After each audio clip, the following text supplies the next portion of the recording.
Hello fellow chartists, welcome to my YouTube channel. I am the Chartist, and we're going to do some technical analysis like we always do based on the price action. Now what you're looking at is the seasonality based on the last 20 years. That means this is the average movement of the S&P 500 based on the last 20 years. You got to take this data with a grain of salt. We are only using this data to give us an idea or as a just something we can reference as in what SPY's behavior has been. Okay, this doesn't guarantee that SPY will continue to follow these patterns. It just gives us an average of what SPY's past behavior. This is based on past behavior. Now, a lot of times, past behaviors do get repeated, which is why a lot of times we trade based on patterns and market structures and stuff like that. But there are times when the market does not follow past behavior. Sometimes it'll do something completely different. So you got to take this seasonality as just as a point of reference and take it with a grain of salt. The only reason why I'm showing it to you now is because I want to mention that we are headed into the second half of January, which means we are heading into bearish season. Okay, bearish season begins this week, so you gotta be very careful and be defensive. If you're a SPY bull this week, okay, be defensive. That means maybe size down, maybe take on less risk. You don't have to have a tighter stop loss, but you definitely must always, no matter the seasonality, respect your stop loss and manage your risk. But it's worth mentioning that we are heading into bearish seasonality. Doesn't mean the SPY will drop this week. It also doesn't mean it'll go up neither. We still have to follow the price action. Okay, I truly believe as traders, our job is not to predict the market. Our job is to react to the market based on the price action. Okay, so let's see how we can do that by looking at the charts. So on last Thursday's video, I said that this 464 to 465 zone, okay, the exact number is 464.65. That's based on this Fibonacci level. I said bulls, if they're gonna make a comeback or they're gonna switch this around and reverse, this should be the level where they do it at. Okay, they gotta do something at this level. They gotta bust above this level to look bullish again. Instead, the next day, we open where we open at around 461.19. We did a back test, okay, but in the morning, in the beginning. We go to 30-minute chart. Okay, you see right here this big green candle went all the way up as high as 464.5, and it went even higher towards the end of the day. Had the 2 o'clock rally on a Friday. For that hour it rallied and went as high as 465.7. Okay, so we in the morning. It back tested that zone. All right, because that 464 to 465 was a support level, a support zone. It lost, back tested it first thing in the morning, rejected, and dropped as low as 459.9. Okay, 40 cents within our support level. Okay, I told everyone we got support at 459.5. Below that, I'll be extra bearish down to 455 to 456. It didn't quite hit that support or broke that support. All right, 40 cents. It got down to 459.9. And it rallied that's when it rallied towards the end of the day. Okay, so sometimes support level is not gonna be exact. It's better to think of it as a zone. Give it like 50 cents to a dollar. So if the support is like 459.5, maybe round it up to 459.5 to 460. Something like that. So it's tough sometimes to get the exact number. Sometimes it'll wash below the support and then quickly get back up. Okay, so future reference, think of it as a zone. But yeah, it recovered towards the end of the day and closed right in that level, that zone at 464 to 465. So it was a recapture. All right, but for it to be more of a recapture, a bullish recapture, then we got to see follow through starting tomorrow, where it goes up even higher. We have to break this zone. Otherwise, if we open around this zone or even above it a little bit and then we start dropping, this was nothing more than a back test. A back test before another move lower, okay? So if bulls cannot pull through starting tomorrow, this week, despite bearish seasonality, and get above 465 and head up higher, we're most likely going to see a lower low, okay? But as long as we're above 464 to 465, preferably above 465, that puts 470.5 in play, okay? We do have some resistance at 468, but I don't think it'll be too strong of resistance. But it's 470.5. We got a lot of reactions at that level, strong reactions at that level. That's going to be a tough resistance, okay? But as long as we are in this zone, 464 to 465, 470.5 is in play. All right, that means my price target. If we hold this level and get back above, base above it, I think we'll build up more strength to head up higher and hit that level. But if we cannot, and we start getting rejection, we start, closing below 464, and we're below that zone, this is where intraday charts can come in handy, around 30-minute, 1 hour time frame, maybe 15-minute time frame. I don't usually go lower than that, but that's if that zone cannot hold, or this support level 464.65, I believe we're going to go down lower. Okay, now I told you guys last week, you got to identify your support level, identify your resistance level, identify the area of liquidity, the AOL. No matter what, no matter where it opens, that's the first thing you got to do. All right, where's support? Where's resistance? Where's area of liquidity? So if we look here at this yellow support line, I like to call it a rising trend line. Okay, got a touch there at the October low, a touch there again a couple days later, a big test here on December 20th. That's the December low. We had a recent test on January 10th, and we almost got a test of it last was this Thursday, the 14th. Okay, Friday. Almost got a test of it. So obviously, to me, the area of liquidity, what am I looking for? The area of liquidity would possibly be around here in that zone. Okay? If you don't know what area of liquidity is, think of this orange zone right here that I just put out as a zone where retail traders like us will be setting their stop loss. Okay? Because we constantly see this support line get tested. So if most retail traders are trading based on the structure of this pattern, meaning they try to enter on this zone or use it as a point of reference of where they set the stop loss, which is usually under it, we got a bunch of stop losses that's clustering up in this zone, okay? So what do you think market makers are going to do? If they had pushed this down lower,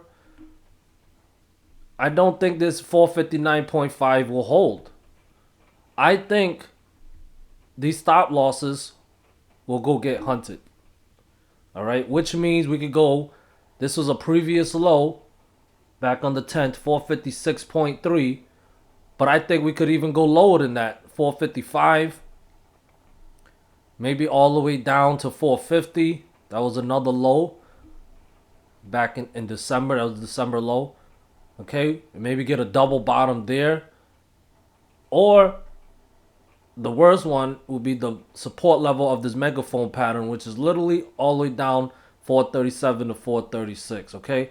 But I don't think what I'm trying to say is I don't think this 459.5 level will hold the next time it gets tested. And I think the market makers will go and take out the stop losses, okay? Which means I will not look to go long until maybe the 455 to 456 zone. All right, I think if we go low again, if we got another leg down, it's going to be a lower low. It's going to surpass the earlier January low, set a lower low, and then maybe we'll get a relief rally. Okay? But other than that, that's the bearish scenario, which I think, I'm trying to say, I think we're going to go lower than 456.3 and set a new lower. All right, maybe 455, maybe 450. We'll see. That's what I'm thinking. All right, if this 464 to 465 zone cannot hold as support. So as price action traders, we want to watch for that. Okay, if you see SPY getting down to the 463 level or lower and is struggling to get back above this zone, 15 minutes, 30 minutes, that's usually a good sign that we're going to head down lower. All right. That is what the charters will be watching for. All right. But if it holds, 470.5 is in play. And if we can get back above that, I will turn bullish again. All right. It's not guaranteed that we'll go up higher, but I think this time, if we break 470.5, we will go higher. Okay. Keep in mind, we got this falling trend line right here. If we break that, we need to get back above 470 basically. That would be a good sign. That's a breakout, and we can head up lower, higher, up to 483. All right. And if you look at the RSI right here, it's pretty. It's not over bought or anything. It's closer to oversold. It's, so it has a lot of energy to head up for another move higher. Okay. So just watch out for those two scenarios. This 464 to 465 zone is very important. It's a very critical level to watch. Above it, bullish. Below it, bearish. Just keep it that simple. Trading is hard enough. Just keep it that simple. Above, I'm bullish. Below, I'm bearish. Okay, if I'm bullish, I'll look for buying opportunities to bet to the upside. If I'm bearish, I'll look to bet to the downside. Okay, from support to resistance or resistance to support level. All right, guys, here's the VIX. VIX, we got developed this triangle pattern. Look where it rejected. We take out this line real quick. Rejected right at that purple rising trend line again. That's been acted as support since November. Touched here, test here twice, 1, 2, and then it failed. Okay, got a test here as resistant. False breakout, test as resistant. So that purple trend line is being respected right now. That level's around 21.89. That's based on the fib level. All right, now we bring the triangle pattern back. So we're gonna play with this triangle pattern right here. A breakout below 1743. That's bearish for the. That's a breakdown and bearish for the VIX. So it would be a good sign for the SPY bulls. However, if we break above 21.7 or 21.9, excuse me, break above that, that's a breakout of this triangle pattern. Bullish VIX is a bearish SPY. All right, guys. So that's what I got for SPY and the VIX. Triple Q, 377.4 was the last chance for bulls. Like I said in last week's video, we opened below that and recaptured and closed above it. Okay, so the next level we got to deal with is 381. Above 381 puts 384 in play. Play level to level, guys. Now, if we lose 377.4 again, I will turn bearish. All right, this recapture is bullish, but if we lose it, that'll be a false recapture. We're breaking down this 377.4 that's now support will turn into resistance. And we got a nice drop all the way down to 370 next, and then possibly 367, and then below that would be a breakdown of this big flag pattern. All right, and it could get real ugly for the triple Q. All right, so pay attention to 377.4. Above it, I'm bullish to 381. Above 381 plus 384 in play. Okay, from support to resistance. But if we lose 377.4, I will turn bearish. This is now a critical resistance level. Next support level down is 370. So from resistance to support. We can play this both ways, guys. Dow Jones. As you can see, I got the moving average up for this. We lost this triangle pattern right here. This white and this blue line. Okay. Dow Jones traded under the 50-day moving average. Looking like we was losing the 50-day moving average, but it managed to close back above it at this 359.18 resistant level. It closed 4 cents below. It's not too bad. Okay, so what we need to see for the bulls case is Dow Jones get back above 359.18, break out of this triangle pattern again. Is at 360.14. Okay, and we got some resistance. Got a bunch of resistant levels clustered up. That happens, but it's at 360.78. All right, and then they will put 362.6 in play. Now we really need to, if we can go test this again, bulls, this will be a critical resistant level for the bulls, okay? So I'm going to consider this as a counter trend. If you get bullish or take bullish calls right now, I will consider that as a counter trend move, okay? Now it's potential double bottom pattern right here at 356.5, okay? We got it right there and right there. That could be a good sign. This could end up turning into a W pattern. All right, but still play it level by level. Don't just try to predict, just react. Okay. If we lose that 50-day moving average, most likely this 356.5 support level will not hold. That is a strong support, but it'll most likely not hold again. So we need to get back, stay above 50-day moving average. That's the first and foremost. It's at 358.5 right now, and we need to break back out of this blue, above this blue trend line right here. Okay, it's at 360.14. We need to get back above that. So one level at a time. Okay, but the big level for me is 362.6. If we can get at least 2 to 3 closes above it, even if it's just basing, that will be very bullish, and put 366 and 368 in play. Okay, because we struggled with that level a lot. As you can see, we got above it but failed to follow through the next day. Right here, we closed there, but the next day we lost it. So recaptures, they are bullish. They are overall bullish signs, but they don't always work. You got to see the follow through on the next day and allow that to guide you. If we lose it, and you know how to play it both ways. Like, oh, critical support lost. Time to short the bounce. Okay, that's what it is. IWM, okay, came down to this very critical level, which was around 210, and it made some recovery. That's around where the lower Bollinger Band is. All right, but it did not hit. The most critical one was 209. We'd like to see some reaction there. Okay, but either way, we had this support level here based on the Fibonacci at 213.2. So we want to see that level hold to put 216.7 in play. Excuse me. And then the big support, which is based on this rising red trend line right here, it would be for that day would be 218. So IWM above 218 for me would be bullish to put what is this? 222.5.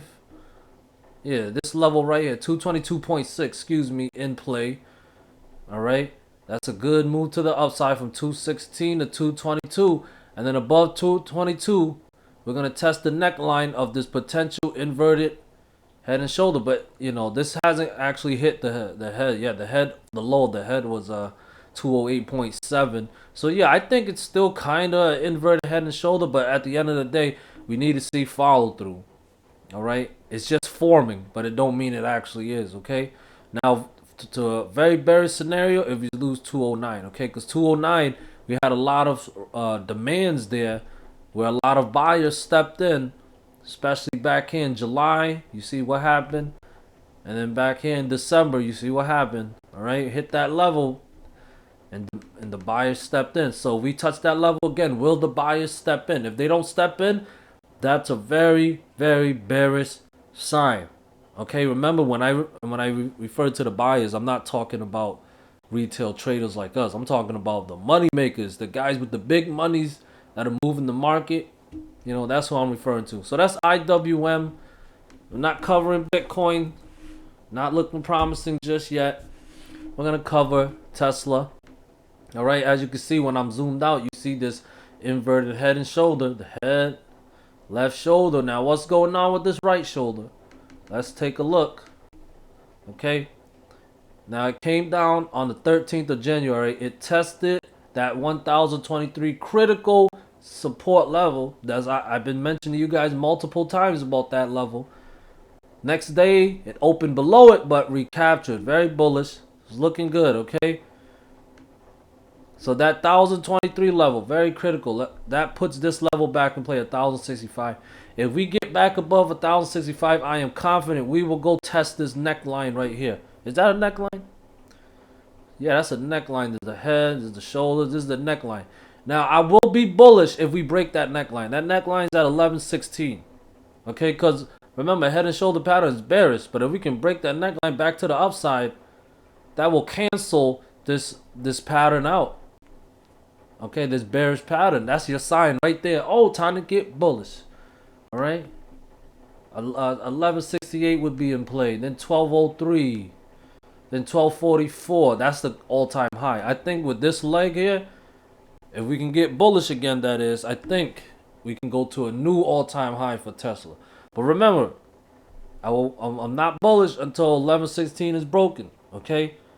You can of course look for buying opportunities if you still want to. I'll consider a counter trend move, but you can still do it as long. Just remember to follow the plan. You buy at support, go long at support, okay, or as close to it as possible. It's not always gonna be perfect, okay, and manage your risk. All right, so 1,023 very critical to hold. Puts 1,065 in play. I'm gonna play it level by level, and above 1,065, it's 1107 right here. But the big one is 1116 of this neckline to prove that this bearish pattern right here is canceled, and then this will put the bigger pattern, the bigger inverse head and shoulder, in play. And bulls should be very happy. This is your chance to make a lot of money if we can break that neckline. All right, guys. So that's all I have for you today. Good luck for tomorrow when the market opens. Enjoy the holiday, and I'll talk to you all soon.